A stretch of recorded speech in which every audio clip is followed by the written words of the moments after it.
Hello everyone, pav బాజీకి ముందుగా onions బాగా fry చేసుకొని టొమాటో బాగా మగ్గే వరకు వేసుకోవాలి. అండ్ ముందుగానే పొటాటో క్యారెట్ బాయిల్ చేసి పెట్టుకున్నాను. క్యాప్సికమ్ కూడా యాడ్ చేసేసుకున్నానండి. దానికి తగినంత కారం, ఉప్పు, చిన్న గ్రేవీ మసాలా యాడ్ చేశాను. వాటన్నిటిని బాగా కలుపుకున్నానండి ఒక 2 minutes. అండ్ దెన్ ఒక గ్లాస్ వాటర్ యాడ్ చేసేసుకున్నాను. బాగా కలుపుకున్న తర్వాత ఎవరెస్ట్ పావ్ బాజీ మసాలా అయితే నేను యాడ్ చేసేసుకున్నాను. ఇది చాలా మంచి ఫ్రేగ్రెన్స్ ఉంటుంది, టేస్ట్ కూడా చాలా బాగుంటుంది. సో ఇప్పుడైతే కర్రీ అయితే రెడీ అయిపోయింది. అండ్ 1 tablespoon బటర్ అయితే యాడ్ చేసేసుకున్నాను మళ్ళీ లాస్ట్లో. ఇదంతా నేను బటర్తోనే చేశాను అండ్ చిన్న ఆయిల్ కూడా యాడ్ చేశాను. సో చూస్తున్నారు కదా, టెక్స్చర్ అయితే చాలా బాగా వచ్చింది. ఇప్పుడైతే మనం పావ్ బ్రెడ్ అయితే కాల్చేసుకుంటున్నాము.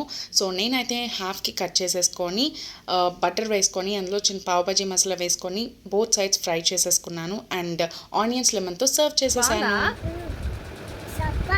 ఓ థ్యాంక్ యూ.